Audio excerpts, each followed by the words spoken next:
I'll always remember the heartfelt conversation I had with my father when I told him about my engagement. He pulled me aside and with a concerned look asked me if I was truly sure about marrying Stephen. He acknowledged my love for Stephen, but expressed doubts about whether he was the right match for me. Confused, I questioned why he felt that way. My father explained that, although Stephen was affectionate and respectful, he sensed something off about him and his mother that he couldn't quite explain, attributing it to a father's instinct. Despite my protests, my father shared his observations that Stephen often bragged about my wealth to his friends, portraying me as a trophy rather than a partner. He was worried that Stephen's affection was not genuine. At that time, I brushed off my father's concerns, blinded by love and the desire to cling to a relationship that I believed would sustain me, especially after losing my mother 3 years prior and with my father's health declining. My father had built his wealth through savvy investments and hard work, setting a comfortable life for us. I too was making a decent living from my job.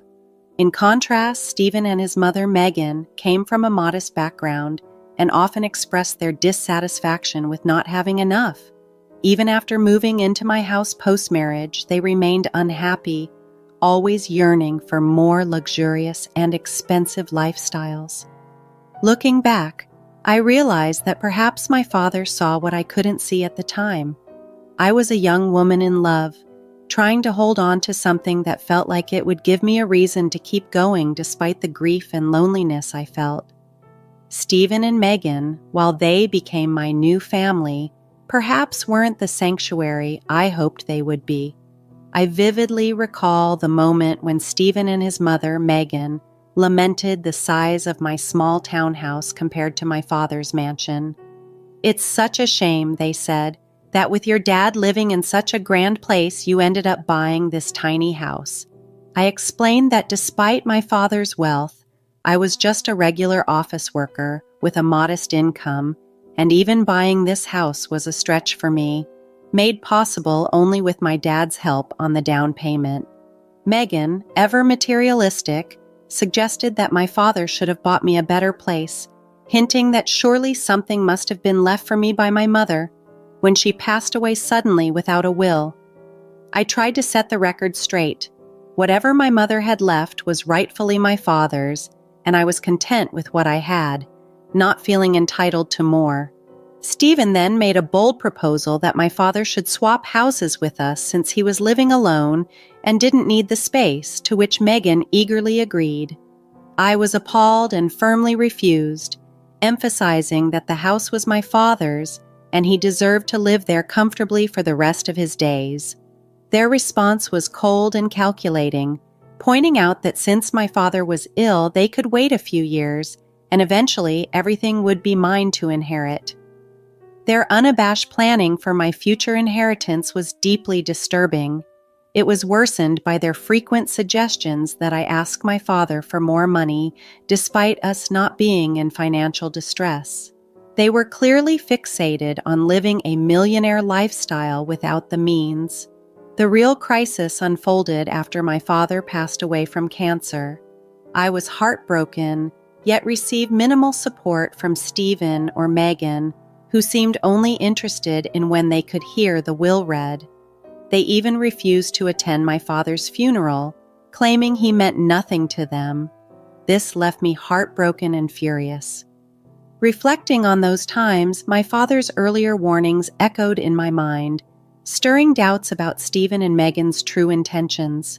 Their behavior had become increasingly hard to overlook, and I began to seriously question the motives behind their actions in our relationship. I couldn't shake the feeling that Stephen and Megan were mainly interested in my inheritance. Their behavior became especially clear during the will reading. Outraged at being excluded, Stephen demanded, "Why the hell can't we be at the reading of the will? Lawrence was my father-in-law after all."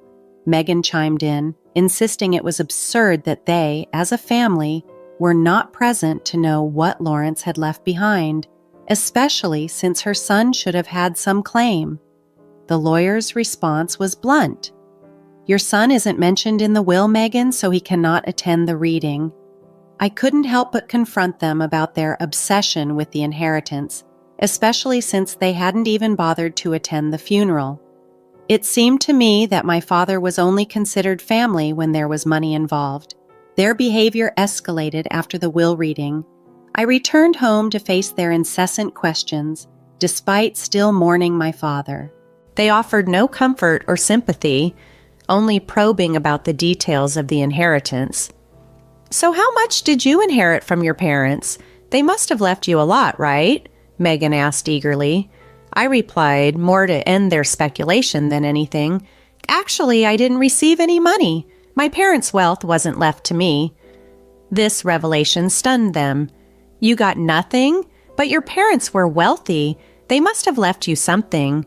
Are you sure you're not hiding it from us?" Stephen accused. I reassured them, "There's no money. You're welcome to check my bank statement soon, but you won't find any changes.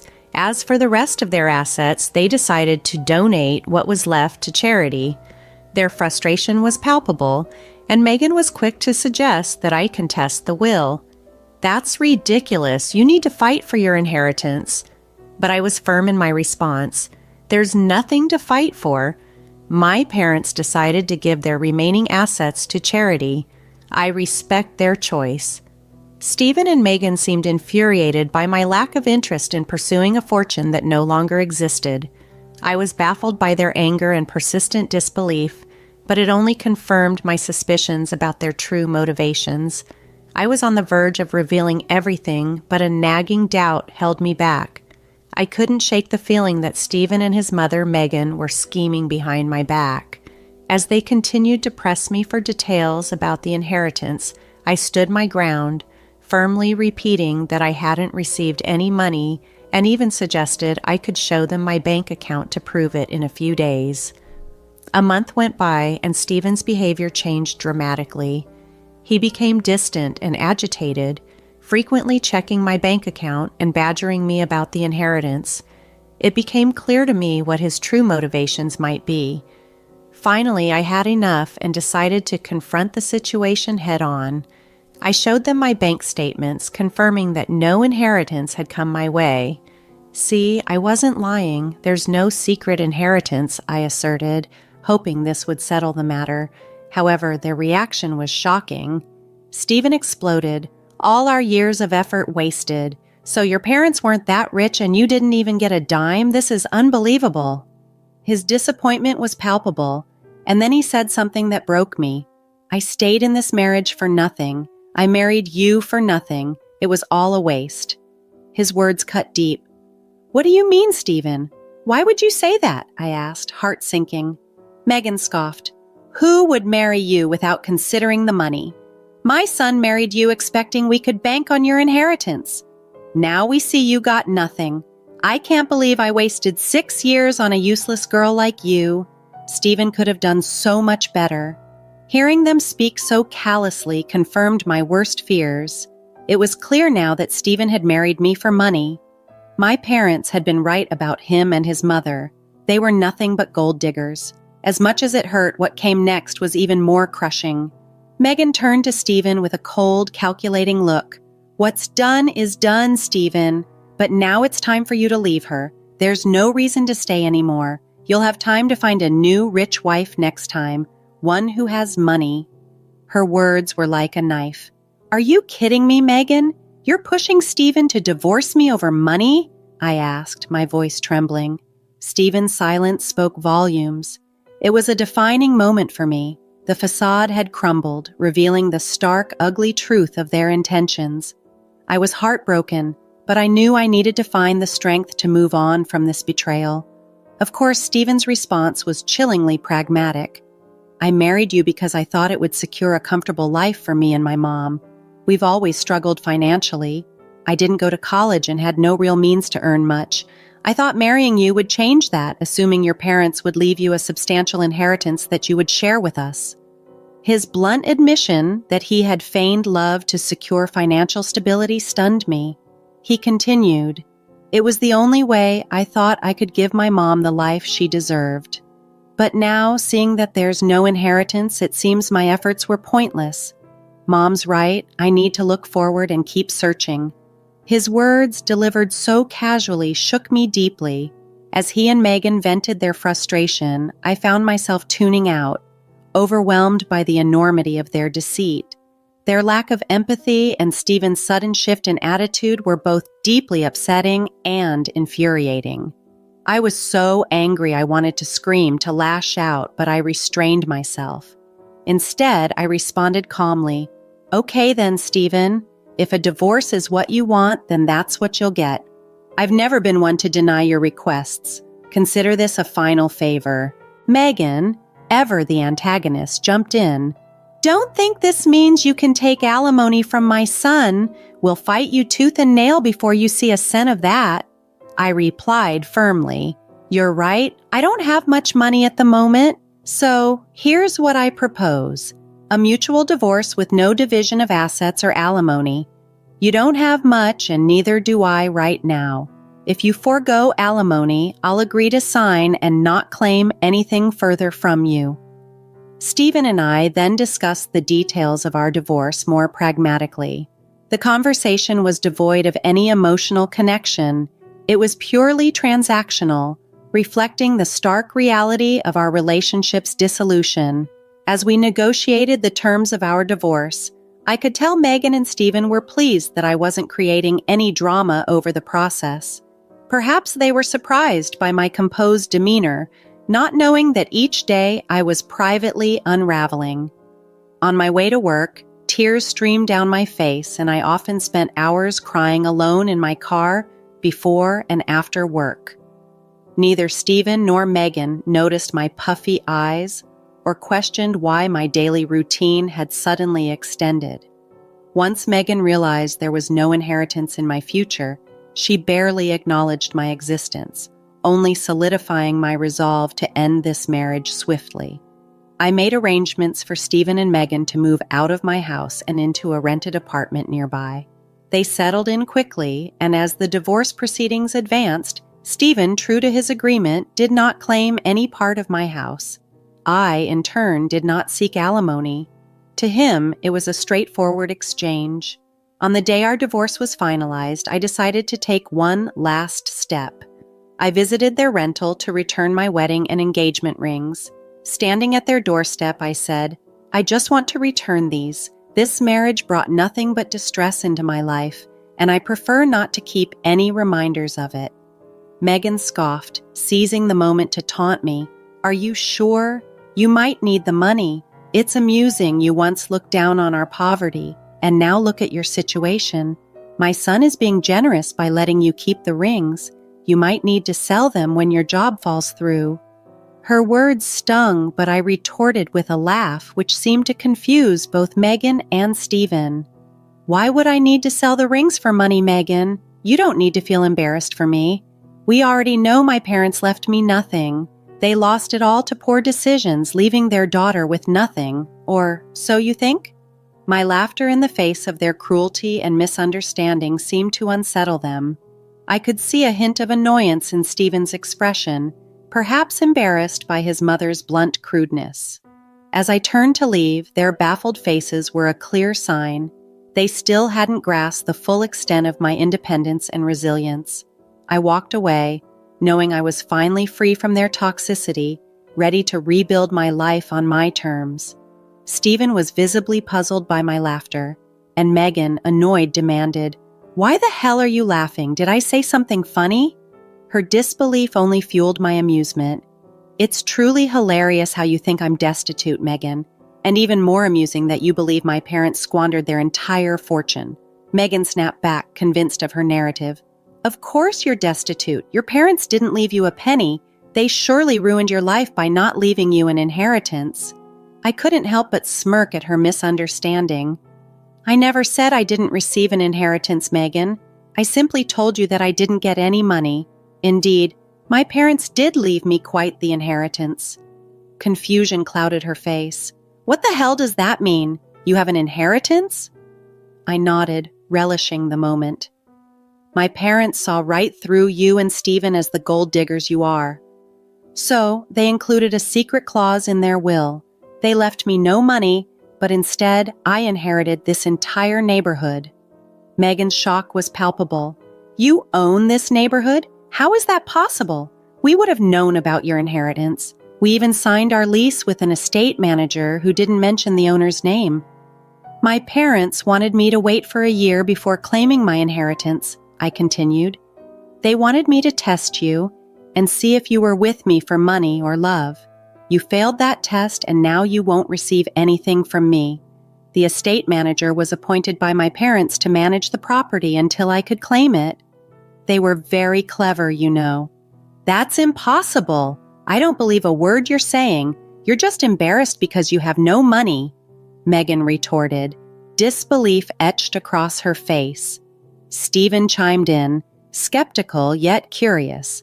Oh, really? Is that what you think happened? His tone was mocking, but there was a hint of doubt. Well, why don't we just call the landlord and find out from him? Go ahead, I encouraged, knowing well what the outcome would be. With a mix of defiance and desperation, Megan and Stephen called their landlord, who was indeed the estate manager. As they listened, their expressions transformed from confident to shocked. The estate manager confirmed everything I had said. After hanging up, their faces were a mix of anger and panic. You lied to us, Megan accused, her voice trembling. You tricked us into thinking you had nothing. Standing there, watching their realization dawn, I felt a strange mix of vindication and sadness. Their obsession with wealth had blinded them to the value of genuine relationships, and now they were reaping the consequences of their greed and deceit. Stephen and Megan stood there, dumbfounded, as they grappled with the fact that I now owned the entire housing community. You've kept all this wealth to yourself? You tricked Stephen into divorcing you and made sure he wouldn't claim anything, Megan accused, her voice tinged with desperation and betrayal. I couldn't help but laugh at their attempt to twist the narrative. It's quite ironic that you're calling me the trickster, I responded, the irony of their accusation not lost on me. Stephen, you married me under pretenses, claiming love where there was none. Megan, you coached him into this and even pushed for the divorce, thinking there'd be no financial loss for you. If anyone's the scammer here, it's both of you. The truth was simple. They had inquired about my financial gains from the inheritance, and I answered honestly. This was all a big misunderstanding, wasn't it? But what's done is done. It's curious, though, how you're suddenly interested in rekindling things now that you know about my inheritance. And Stephen, aren't you already courting another wealthy woman? Don't worry, I'll make sure she knows exactly who you are. As they realized the severity of their situation, Stephen and Megan began to plead. Stephen even dared to ask me not to interfere with his new relationship if I wasn't willing to give him a second chance. My response was blunt. Get lost. Additionally, I informed them that they would be evicted once the property transfer was finalized. Over the following weeks, they repeatedly showed up at my doorstep begging for forgiveness. Their desperation was palpable, especially since they already had an eviction on their record, which would make finding a new place difficult. The only reason they were still on my property was that I had instructed the estate manager to allow it temporarily. Taking action, I reached out to Stephen's new interest and told her everything. She was appalled by their actions and ended things with him immediately, even showing me their exchange of texts as proof of the breakup.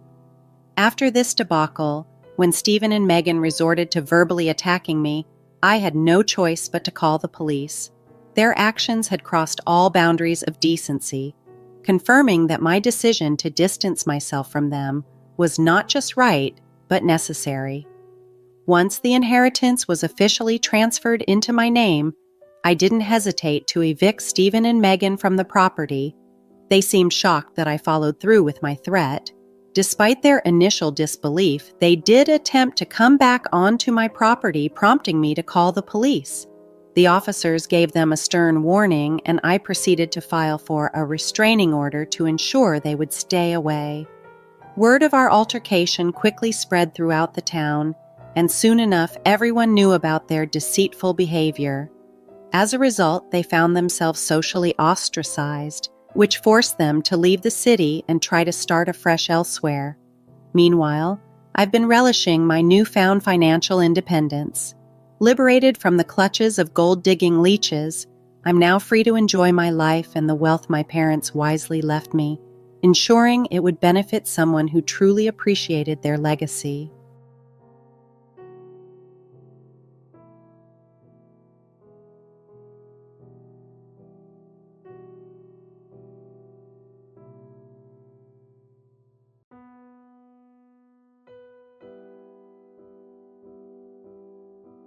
My name is Elena, and 3 years ago, I tied the knot with Logan, believing we shared the same vision for our future. We settled into a